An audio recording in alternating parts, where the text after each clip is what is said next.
So Kadeem, as we've discussed, debt can be so crippling if you're already experiencing it.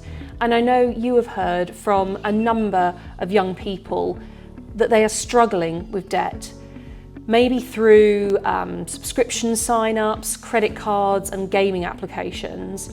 And Step Change also notes low pay, insecure work and housing costs as being main contributing factors.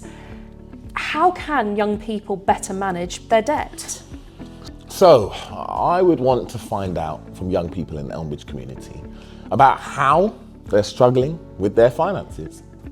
It can be really hard to manage your finances if you do not have a surplus. So through this project, we open up and recognize that saving money for a rainy day is not always possible. And this can be really isolating, particularly when you're starting your career or you don't know what support is on offer.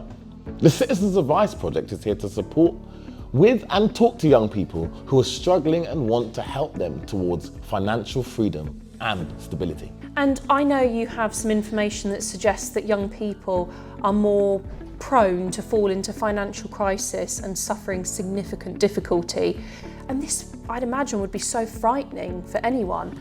Why is this demographic so particularly vulnerable? I think COVID has significantly impacted young people in terms of employment, housing, finances, and mental health. Therefore, this only exacerbates their vulnerability in regards to things like exploitation, scams, and county lines. So if we take employment as an example, many young people, even if they can get a job, are only subject to 0-hour contracts, making it very challenging to live independently and to manage their overall finances. I want us to take a moment and visualize the challenges for young people currently trying to navigate their ways around the current local and national challenges around the cost of living and journey into independent living skills.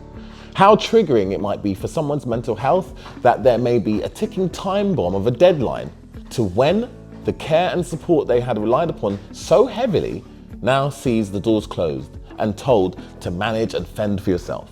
I want us to take a moment and imagine those challenges and where we would be and face if we needed to move out and rent a property in Elmbridge now in 2025.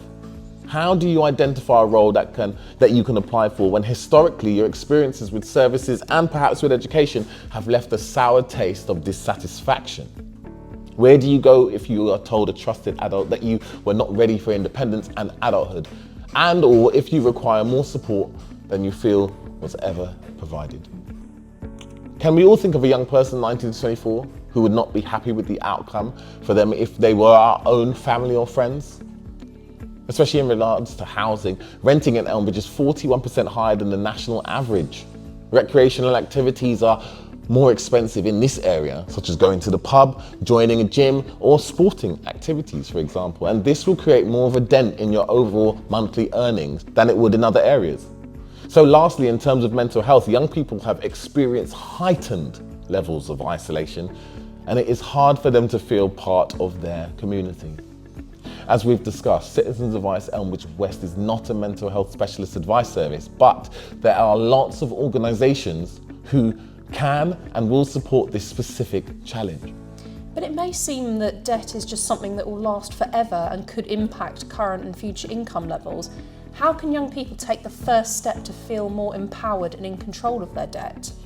Access our services, come to the branch or engage digitally. Whichever works best for you. You are empowered to be able to make this step yourself without seeking permission from a parent or carer. You are in control, and we are here to support you to feel more in control of your finances.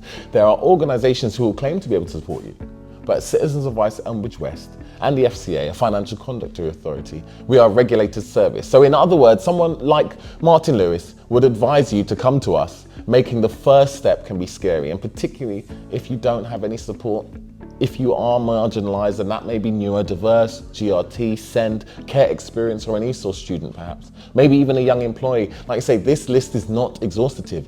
I want us to understand and to start to break down the unhealthy label that may be currently associated with the word marginalised. If English isn't your first language, you are illiterate, etc., Citizens Advice will welcome you with open arms and make it really easy at the first appointment and beyond. And you will feel really supported to be able to make the changes you want. Check out some useful links in the description below.